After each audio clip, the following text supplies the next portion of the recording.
اشرح لي صدري ويسر لي أمري واحلل عقدة من لساني يفقهوا قولي. أحييكم بتحية بدوها السلام ووسطها رحمة وآخرها بركة، وهي السلام عليكم ورحمة الله وبركاته. وعليكم السلام ورحمة الله وبركاته.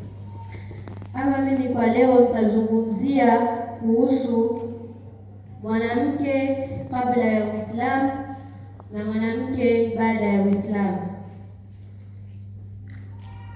Mwanamke kabla ya Uislamu alikuwa ni mtu ambaye haheshimiki, alikuwa anachukuliwa ni mtu dhaifu, bali pia alikuwa ni mtu ambaye anatengwa.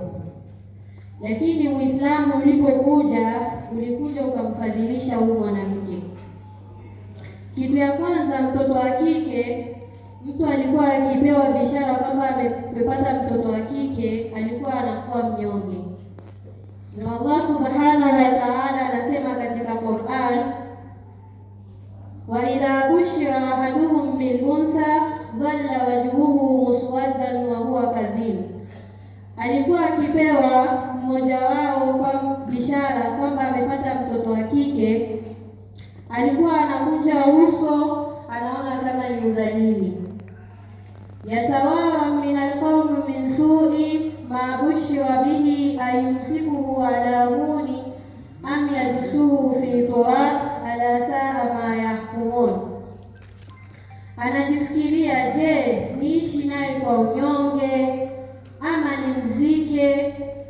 Wanaona kama ni aibu kwa kupata mtoto wa kike. Lakini alhamdulillah, Uislamu ulikuja ukamfadhilisha mtoto wa kike.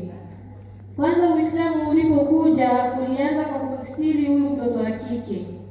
Na Allah subhanahu wa ta'ala anasema katika Qur'an, ya ayuhan nabiyyu qul li azwajika wa banatika wa nisa'il mu'minina yudnina alayhinna min jalabibihinna.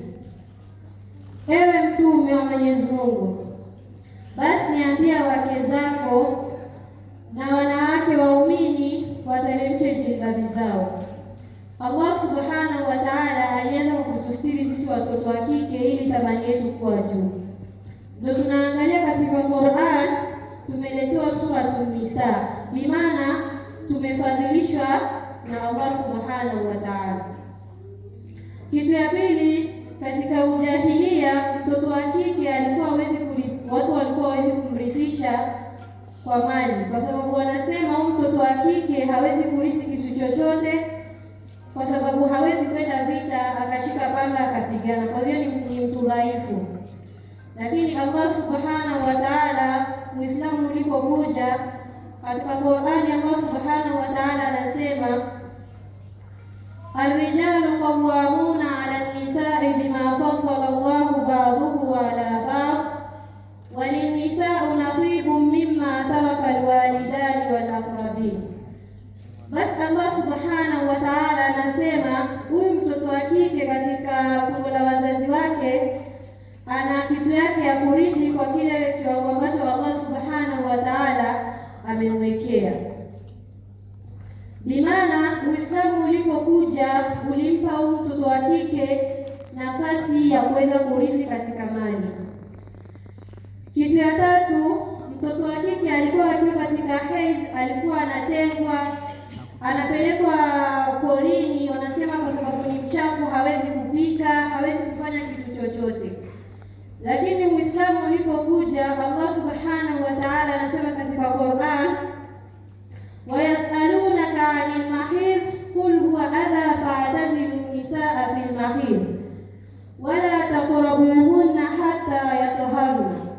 Allah subhanahu wa ta'ala anasema katika Qur'an, ewe Mtume Muhammad sallallahu alayhi wasallam, wanakuuliza kuhusu hedhi, basi waambie hedhi ni uchafu na msiwasogelee wanawake zenu wakiwa katika hedhi. Bimaana seti hawezi kukupikia, hawezi kulala naye, hapana. Hapa bimaana aljima, lakini anaweza pika, anaweza kulala. Kwa hiyo sisi kama watoto wa kike tunafaa tujue thamani yetu ambayo Allah subhanahu wa ta'ala ametupea katika Qur'an na pia tuijue thamani yetu na tujiweke katika thamani ambayo Allah subhanahu wa ta'ala ametupa, na tusishushe thamani yetu. Wa hadha qalil. Assalamu alaykum wa rahmatullahi wa barakatuh. Wa alaykum salam wa rahmatullahi wa barakatuh. Mashaallah, takbir.